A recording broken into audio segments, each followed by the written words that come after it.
Hi everyone. Before I go to bed, just want to talk a little bit more about something else that I think that every one of us have been talking about on these forums, mainly whether whether we should ever confront a narcissist. So I know this is something that all of us feel the need to, or we want to get into a situation where we want to talk some sense into them. But the thing is this, if we were to confront a narcissist, what we must be mentally prepared for. Okay, I'm going to tell you a little bit more about my perspective, especially because I have confronted them before or even tried talking sense, but in this case, the few situations would actually unfold. Okay, this is not just in the context of romantic relationships or anything, but even with regards to things like friendships and also work and many other kinds of relationships that are not romantic. Okay, so I think one thing you must be prepared for mentally is that there will be a lot of gaslighting. Gaslighting meaning that the narcissist will actually try to deny the things that you accuse them of. Okay, so the reason is that they want to make it look as if you are just the one who is being overly sensitive, who is just looking at things this particular way, that the problem essentially lies with you, that you are crazy, you are either sensitive or you just love the drama, things like, when everyone else is not kicking up the big fuss, you are kicking up the big fuss. And the even worse of all, if they do not just deny it or deflect, they would actually deflect the whole thing. They will say that actually the problem is you, so they will attack you. Okay, we have this thing called Darvo, which is I don't exactly remember what they all mean, but I believe the ADARVO, Darvo is basically the A is to attack you, and then in some cases you have to be careful. I wouldn't recommend actually talking to them in private. If you need to really confront them, do this in public, in a place where there are lots of other people, or at least you have a few witnesses, because in any case that they start turning violent or they start becoming aggressive, at least there might be someone to restrain them or prevent them from trying to pull any tricks. Okay, I would never recommend meeting a narcissist in a very quiet corner, quiet place where there's nobody. Okay, that's like putting yourself in a really risky position where they will definitely start showing your true colors, and when they show it, there's no turning back. There's no turning back, because they will definitely become really aggressive and violent. I remember the last time that when I tried confronting or talking some sense into one particular narcissist, that person just raised a fist in the air. It's not really a fist, it's like a fist, and coupled with the index finger and the thumb that will open and out, and that will it's just like, it looks like a gun gesture, but it wasn't a gun gesture. It's like, don't you dare ask me questions, else I'll hit you, that kind of a thing. So you don't want to end up in a situation. Of course, there was a couple sitting just right across from us back then, but there was always that risk that things could escalate to the point where the narcissist physically attacks me and tries to actually shift the blame onto me. Okay, R in double will be reverse. Okay, they will reverse the thing to flip the script, to claim that you are the one who's doing it. Okay, very times I think many times a lot of people have said that when they confront narcissists. Okay, one example of this confrontation is in case of marriage or romantic relationship. When they confront a narcissist, they actually claim that the narcissist has had some exposure to some STD or some kind of virus or some kind of pathogens or some kind of disease that in fact leads to them, the victims of the survivors, being infected with a very cruel disease or whatever, or STD, and at that point in time, instead of actually admitting that it was their fault, that they were promiscuous, that they were just doing all these things, they don't just attack the victim, but they will actually flip and reverse the script, saying that, you know what, this STD that you got, you were the one who actually spread it to me. I didn't get it. I didn't give it to you. You gave it to me. Okay, so you will now become the perpetrator according to them. Okay, in this case, I think that, to be honest, even if you have the proof that it was actually them, they will still deny it. But I still recommend that no matter what, you should have proof for everything. Like everything that you claim that they are guilty of, you need your receipts. Okay, if you don't have your receipts, don't make those claims, because like things like recordings, photographs, receipts, medical results, whatever, whatever kind of proof that they were guilty of what you claim they were guilty of, you need to actually keep extra copies of them, and you need to get them. I'm not saying that you need to get them certified or endorsed by a lawyer. You don't really need to, not unless you're in a law of court.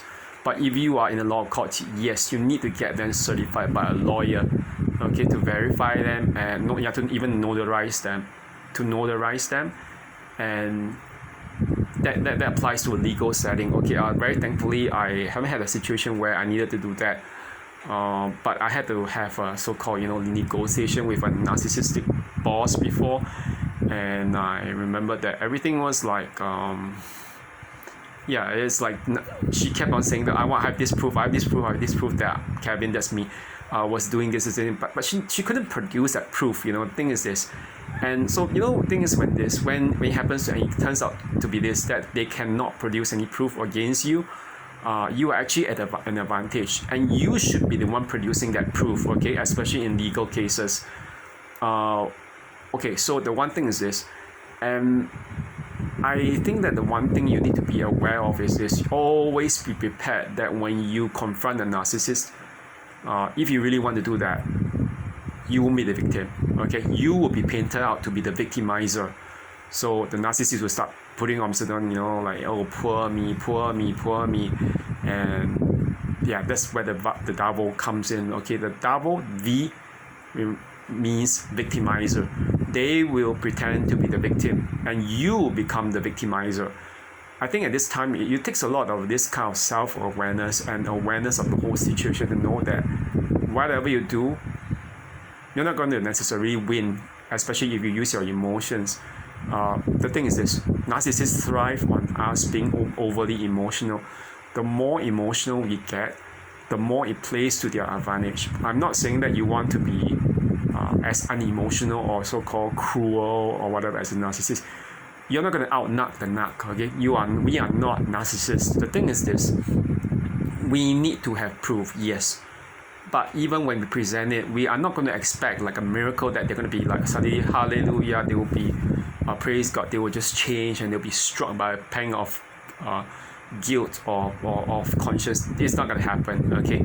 If they are really suffering from narcissistic personality disorder, or if they have really strong narcissistic traits, they will not see the error of their ways. They will just start flipping it all around, okay? So yeah, but I mean, of course the thing is this: should you ever even confront them to begin with? For me, I use my friend used to tell me, he gave me a lot of videos, one friend of mine, about how to confront them, how to neutralize them or neuter them in the conversation with certain, or disarm them with certain things. I said, but that in the case that you meet a narcissist who's really high up on the spectrum, who's really probably even sociopathic or psychopathic, they really literally strike without any hesitation, even if they draw blood, okay, real blood, and there's no escaping that. That possibility can always happen. And even if they do draw physical blood and you become a casualty, they will try to gaslight you and to say, or to scapegoat you, saying that you attacked them.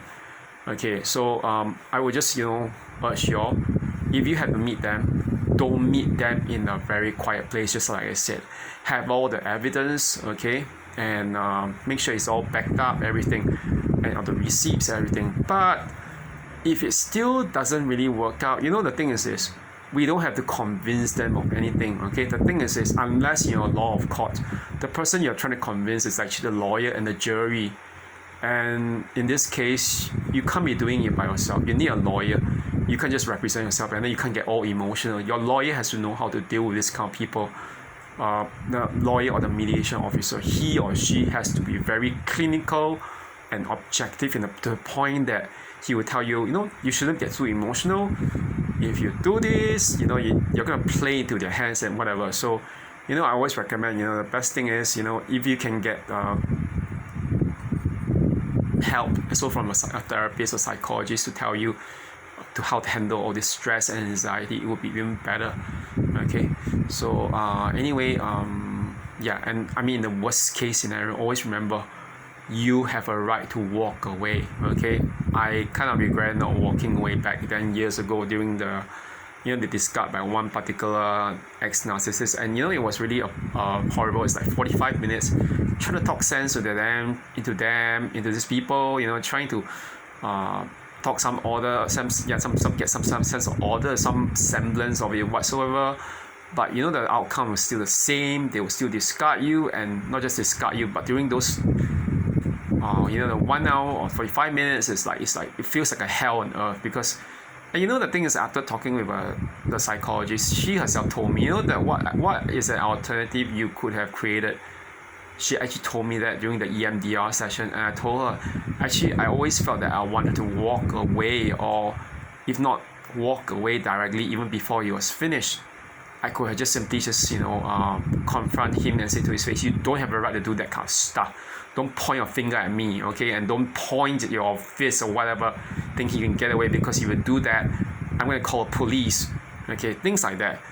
I didn't dare to. I just kept quiet, and I allowed that person to just go on, to hoover me, cyber stalk me, and send flying monkeys after me for months and years. Okay, this is really unfair, and this is not being kind to myself. Okay, I think that now that as I grow wiser and older, I really realize that the thing that I have to do for myself is to really just live the life that I want to live, and I have a right to do things like that, even if the people will end up saying, you're just being so rude. No, I'm not being rude. I'm protecting myself.